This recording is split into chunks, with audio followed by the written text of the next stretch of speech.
Karimnagar local. Local. Okay, local అంటే దాండియా గురించి, అమ్మవారి ఉత్సవాల గురించి చాలా బాగా తెలిసి ఉంటాయి. ఏం చెప్తారు, ఎట్లా ఉంటాయి ఇక్కడ? అంటే మా ఫ్రెండ్స్ సిరిసిల్ల నుంచి వచ్చింది జస్ట్ దాండియానే చూద్దామని. దాండియా చూడడానికి అండ్ అమ్మవార్లు శక్తి కదా, సో అట్లా కోరుకుందాం అయితే. కోరుకున్నది అవుతుంది కాబట్టి. సో ఫస్ట్ టైం ఇక్కడ ఫస్ట్ టైం వస్తున్నాను నేను ఇక్కడ. ఎట్లా అనిపిస్తుంది అంటే క్రౌడ్ కూడా చాలా చాలా ఉంది క్రౌడ్, చాలా కష్టంగా అనిపిస్తుంది ఫస్ట్ బట్ మంచి ఓకే. facilities ఉన్నాయి సో ఫార్. చూస్తున్నాను మంచిగా. బాగుంది. అమ్మాయిలకి, ఎస్పెషల్లీ అమ్మాయిలకి బాగున్నాయి. దాండియాలో పార్టిసిపేట్ చేస్తారా ఇప్పుడు? చేద్దాం అనుకుంటున్నాం, చేస్తాం ప్లేస్ ఉంటే. ప్లేస్ ఉంటే పార్టిసిపేట్ చేద్దాం. సో ఈ క్రెడిట్ అంతా మీ ఫ్రెండ్ కి ఇస్తారా? మా ఫ్రెండ్, మా పిన్నికి మా పిన్నితో వచ్చిన. సో మీరేం చెప్తారు? ఇక్కడే ఉంటారు కాబట్టి దాండియా గురించి, అమ్మవారి నవరాత్రుల ఉత్సవాల గురించి ఏం చెప్పాలి?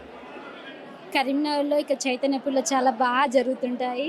అందుకోసమే మా పిల్లల్ని కూడా రమ్మని ఇక్కడికి ఇన్వైట్ చేస్తామండి. కానీ బయట క్రౌడ్ బాగా ఉంది, అదొకటే ఇబ్బంది. మిగతా లోపలంతా బాగుంది. ఎట్లుంటాయమ్మా ఇక్కడ 9 రోజుల ఏర్పాటు ఎట్లా ఉంది? చాలా బాగుంటాయండి, చాలా చాలా బాగుంటాయి. మాకు ఇక్కడ విజయవాడకి వెళ్ళినంత సంతోషంగా ఉంది ఇక్కడికి వస్తే. చాలా బాగుందండి.